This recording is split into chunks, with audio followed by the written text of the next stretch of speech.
Customer বলে দিয়েছে একদমই কিন্তু চিনি দেওয়া যাবে না। এই যে সকালবেলা উঠেই আগে ঝাঁটা হাতে নিয়ে নিলাম, কারণ কি বাসি ঘরে তো রান্না করা শুরু করা যাবে না, কোনো কাজ করা যাবে না। তাই আগে ঝাড়টা ভালো করে দিয়ে নিলাম, তারপরে ঝাড় দিয়ে চলে গেলাম সোজা রান্নাঘরে। বাজার করে এনেছে কর্তা মশাই, এখানে মাছ এনে রেখেছে। আজকে না মাছের অর্ডার ছিল, তাই আর তাদেরই মানে অর্ডার ছিল ওই কাস্টমারের। ওরা বলে দিয়েছে আর মাছ খাবে, তাই দুটো বাজারে ঘুরে ঘুরে আর মাছ পাইনি, লাস্টে অন্য একটা বাজারে গিয়ে আর মাছ পেয়েছে। তো সেই আর মাছ নিয়ে এসছে আজকে। এই আর মাছটা আজকে আলু দিয়ে ঝোল মানে ঝোল বানাবো। আর এখানে আরো কিছু সবজি নিয়ে এসছে। আজকে যে কলাগুলো এনেছে কলার কোপ্তা বানাবো। তাই একটু সকালেই উঠতে হয়েছে, 7টা থেকেই রান্নাঘরে কাজ করা শুরু করে দিয়েছি। এখানে আলু আর কাঁচকলা একসঙ্গে করে কেটে আমি ধুয়ে ভালো করে মানে সিদ্ধ বসিয়ে দিয়েছি। আর এখানে মানে বিউলির ডাল করব, ভালো করে ধুয়ে নিয়েছি। আর এখানে ছোলার ডালটা ভিজিয়ে রেখেছি, ছোলার ডালটা কলার কোপ্তায় দেব। আর এখানে আলুটা, তার ভিতরে আবার আলুটা কেটে নিয়েছি, আলুটা ভাজা করব, ডালের সঙ্গে লাগবে। আর এখানে বিউলির ডালটা বসিয়ে দিয়েছি, আর এখানে কলাটা সিদ্ধ বসিয়ে দিয়েছি আলু। আর এদিকে দেখো সমস্ত কিছু মানে কেটে রেডি করে রেখেছি। এখানে দু রকমের আলু, মাছের ঝোল আর কলার কোপ্তার আলু রেডি করে একসঙ্গে জলে রেখে দিয়েছি। আর এখানে এবারে ফ্রাই প্যান বসিয়ে দিলাম, এবারে আলু ভাজাটা আগে করে নেব।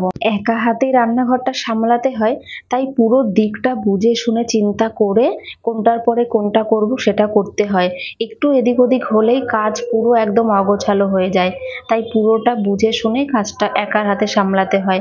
আর এদিকে দেখো বিউলির ডালটাও মশলা একটু কষিয়ে বিউলির ডালটা বসিয়ে দিলাম।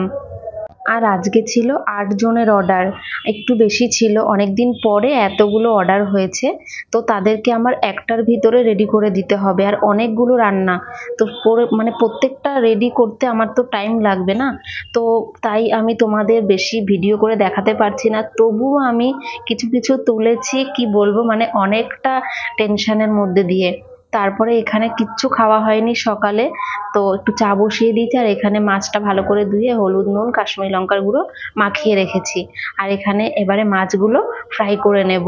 আর আমার না ভীষণ মানে এই মাছ ভাজতে গেলে না আমার ভীষণ ভয় লাগে, তো আমি ঢেকেই মাছটা ফ্রাই করি যাতে তেল না ছিটকে গায়ে চলে আসে, কারণ সব সময়টাই আমাকে রান্নাঘরে মানে থাকতে রয়েছে।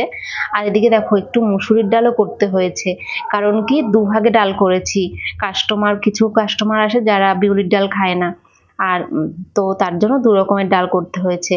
আর এখানে আলু ভাজা একজন খাবে না, তাই তার জন্য আবার পটল ভাজা করেছি। আর এখানে মাছের মশলাটা কষাচ্ছি। আর পাশে দেখো এখানে পটল ভাজা করেছি, কড়াইয়ের কি অবস্থা হয়ে গেছে। আর এদিকে দেখছো আমার বর মশাই আমাকে কলার কোপ্তাটা পুরোটা একদম মানে রেডি করে দিয়েছে।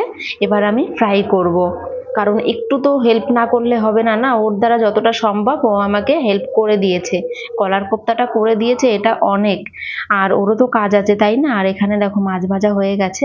আর এই যে চিনি ছাড়া একটা কাস্টমারকে আমাকে দিতে হবে, তাই চিনি ছাড়া আমি কিছুটা আলাদা করেছি, আর এটাতে চিনি দিয়েছি কলার কোপ্তায়। আর এখানে মাছের আলু কষানো হয়ে গেছে। এবারে এই চিনি ছাড়া কলার কোপ্তাটা আগে আমি ফ্রাই করে তুলে রাখবো, কারণ বারণ করেছে যখন না দেওয়াটাই ভালো তাই না। তো এখানে একদম লাল লাল করে কোপ্তাগুলো ফ্রাই করে নিচ্ছি, দারুণ হয়েছিল কোপ্তাগুলো। অনেকগুলো কোপ্তা ফ্রাই করতে হবে, তাই এক পাশে কোপ্তাগুলো ফ্রাই করছি আর এক পাশে কোপ্তার মশলাটা আমি রেডি করছি।